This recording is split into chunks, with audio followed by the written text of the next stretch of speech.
regret. Regret. The things I could have done differently or learned sooner.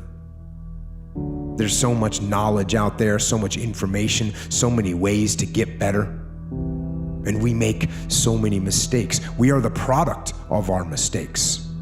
And oftentimes the lesson is sitting in front of our face, there to be learned.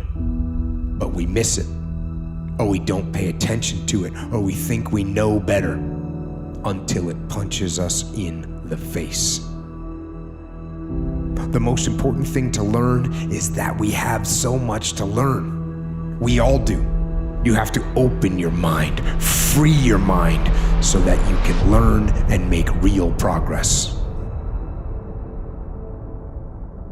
Inside of every man and woman is a fire, and this fire burns very bright.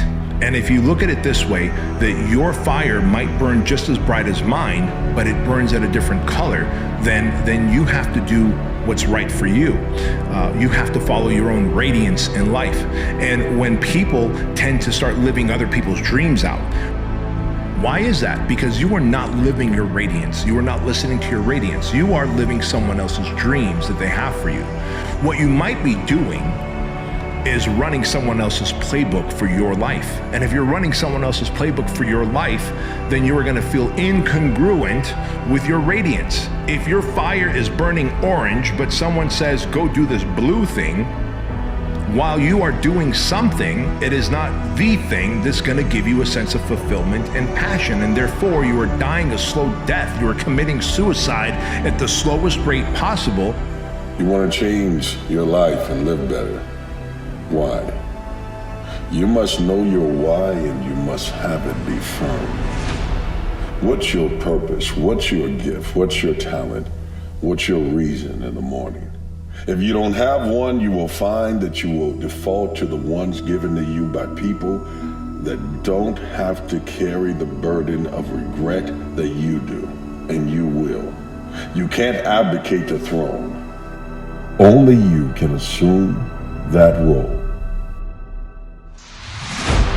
See, here's what I'm looking at. What are the uses for your life right now that you haven't even reached for yet?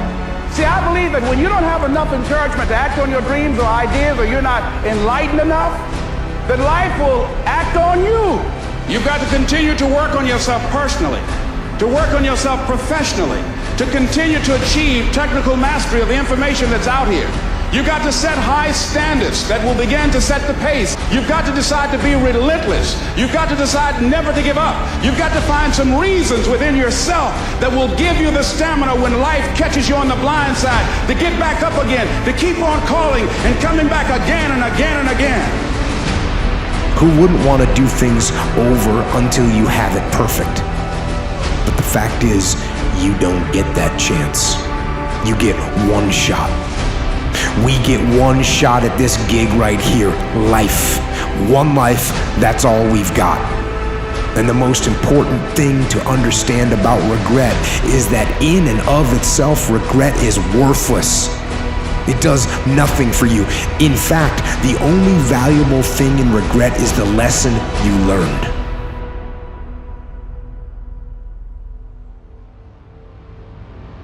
Too many of us, we think what's right for us based upon how man treats us, based upon how woman treats us, based upon how our boss treats us, based upon how our spouse believes in us, based upon how our friends support us. We base our gifts and our talents, if this is right for us, based on that. And I'm gonna tell you something. When you know that it's right for you based upon what God has given you, it don't matter about man's applause. You gotta stop doing it for them, right? You gotta start doing it for you.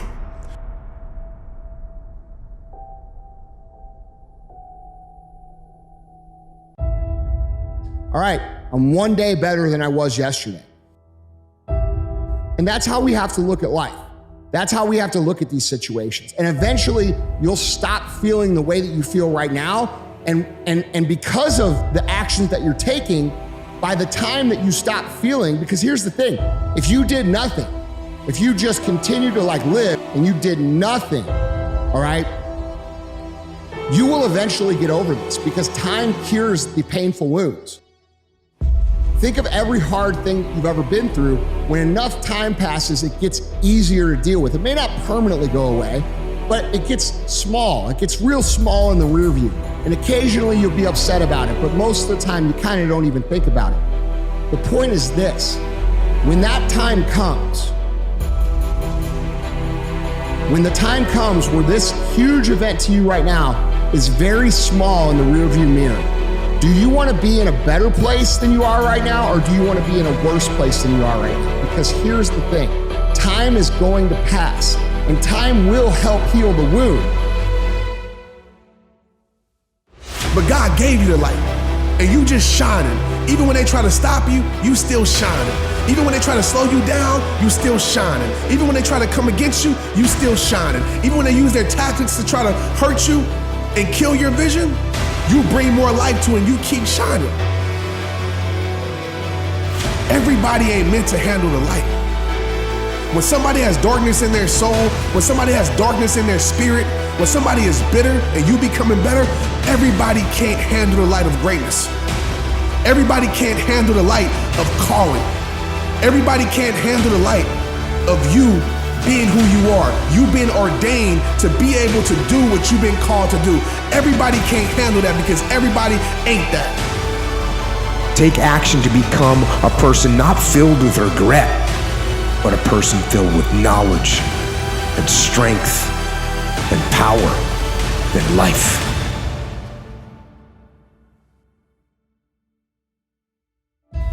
Realize that this too shall pass, that it's not about the highs, it's about the character you're developing, even in the lows.